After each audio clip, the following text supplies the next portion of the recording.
সম্প্রতি একটা অনুষ্ঠানে আপনাকে একটা মন্তব্য করতে শুনলাম, আপনি বলেছেন যে বাংলাদেশকে বনসাই বানিয়ে রাখতে চায়।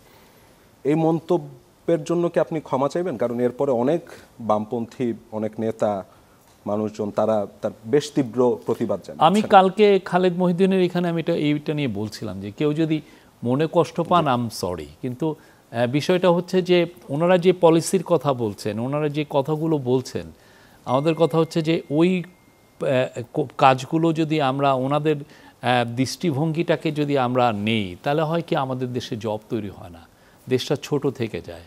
দেশের প্রতি বছর 22 লক্ষ লোকের জব দরকার, 22 লক্ষ লোক জব মার্কেটে আসছে, আমরা সেই জবটা তৈরি করতে পারছি না। তো চিরাং পোর্ট তো আমরা গত 50 বছর 53 বছর তো আমরা লোকালিই করলাম, করে তো আমাদের তো এগোলো না বেশি। তো আমাদের চিটাং পোর্টে আমাদেরকে বারবার বলা হচ্ছে চিটাং পোর্টের এফিসিয়েন্সি ছাড়া বাংলাদেশে ম্যানুফ্যাকচারিংয়ের বিপ্লব আসবে না, বাংলাদেশের ম্যানুফ্যাকচারিং হাব হবে না, যেটা আমাদের চিফ অ্যাডভাইজার ড্রিম করেন, যেটা স্বপ্ন ওনার, যে বাংলাদেশকে একটা ম্যানুফ্যাকচারিং হাব করা।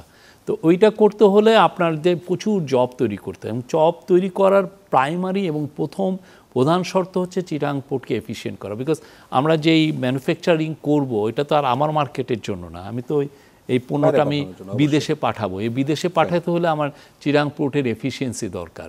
তো সেই জায়গায় আমি বলেছি যে ওনারা যেই কথাগুলো বলছেন সেই কথাগুলো করলে দেশ তো এগোয় না, দেশটাকে এটা ছোট থেকে যায়, সেই জায়গার প্রেক্ষিতে আমার এই কথাটা বলা।